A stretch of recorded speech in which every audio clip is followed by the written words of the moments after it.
finished watching Bird Box, and for my Son and Dundays episode, I figured I'd just do one review on it, and that would be it. So I'm basically just trying to piece together what I think the monster is in the movie. So apparently there's this thing that you look at and you just lose your mind. So basically, while I think defining it based on like the mythology of things that actually exist is a smart move, I don't quite think that's what the writers did, and that's what I try to do. I try to look at the movie monster through the filmmaker's eyes, like how is Dr. Frankenstein supposed to be as a character, and therefore would he truly create something like the Frankenstein monster who would go ballistic and just destroy the town for no apparent reason, or is it that he's hurting inside and there's a deeper character to him because Frankenstein is more of a romantic than a sadist or something like that? So yeah. So basically, these are the facts of Bird Box. The writers tried to make the mass suicide, if you look at them, the main obstacle. That was terrible. Am I just going to read it like that from now on? Yeah, I'm not even going to pretend I'm not reading what I wrote down. But what I think happened is that it came off as insulting to say that 90% of the population died horrifically because they didn't want to go blind.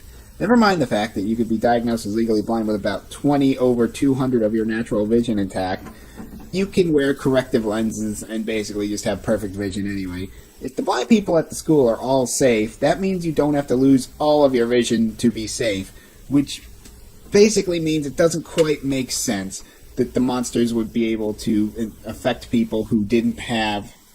Apparently they could only have like perfect vision, or maybe you just take your glasses off and you're just like, I don't know what I'm looking at. Is that a wind tunnel? Is that some heat waves? I can't tell. I guess I'm safe. I'll go down to the grocery store then. Don't let the crazies get me. Yeah, so basically, that it doesn't make sense. So for the second fact, the monsters can create followers. I don't know. It's frightening from the survivor's point, but as far as it goes from like the actual surviving point, can you decide that you want to go crazy in this crazy time and then go look at the monster and it'll correct you? Is that a thing? I don't know. Is there some sort of immunity? Because the guy in the video who was apparently crazy and ripped all of the blinds out of the house and tried to get everybody to look at it, he was fine for like weeks. I'm pretty sure it's weeks because they were going for prenatal stuff at the beginning of the movie to the hospital, and then at the end they were having kids. So I think like this spans like several years. It doesn't quite make sense. It's just really vague. So the third fact, the monsters can actually talk to you. So like towards the ends of the movie, like they're just running through the woods and the monsters are telling them to take the blindfolds off because they're safe and they're fine and people are coming for them. And I'm just like, if you're this omnipotent that you know exactly what somebody's trying to do and you can become people who don't know, who you don't know, but you know they know intimately so well that they will listen to them, how is that a thing?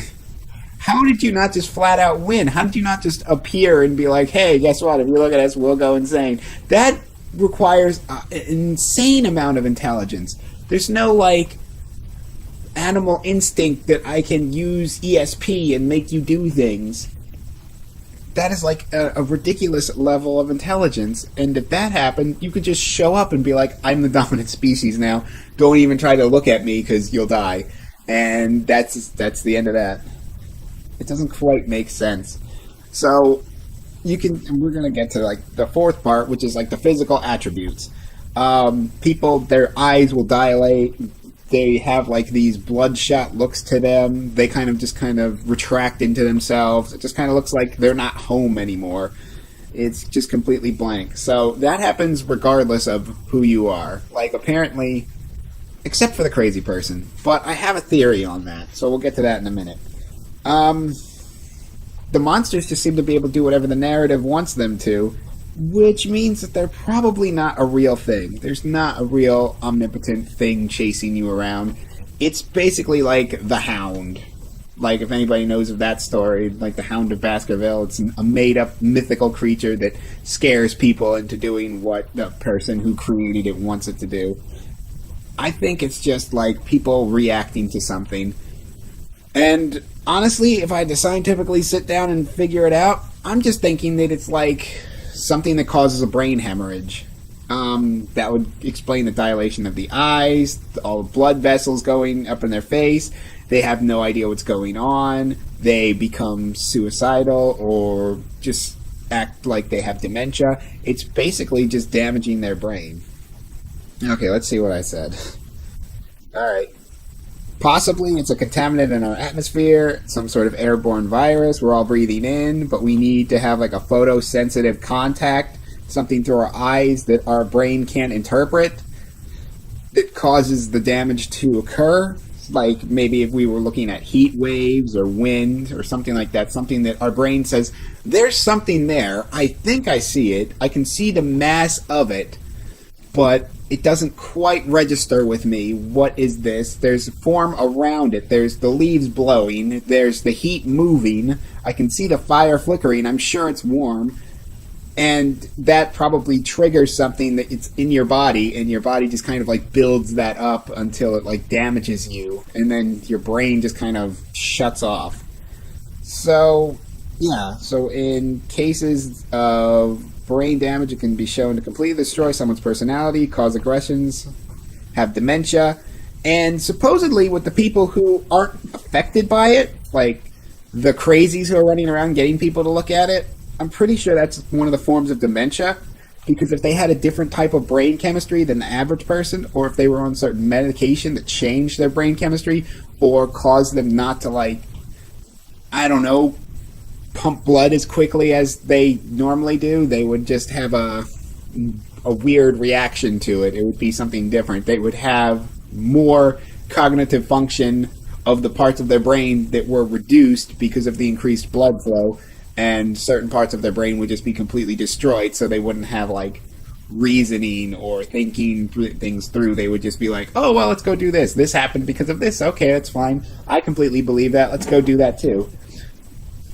It just doesn't make any sense about stuff. Did I miss anything? Oh, the birds, yeah. Apparently there's like a canary thing where like the birds can sense whenever the things are near, which I think it's like the first catalyst, which is supposed to be, don't chew that wire, hey, jeez Louise, move the video. Maybe it's like they can sense like whatever contaminant's coming towards them, like in a mine shaft, canary, I don't know. It doesn't quite make sense, but that's how I'm going to make sense of it. And I will see you guys on the next episode. Bye-bye and ba-boom. Thanks for watching.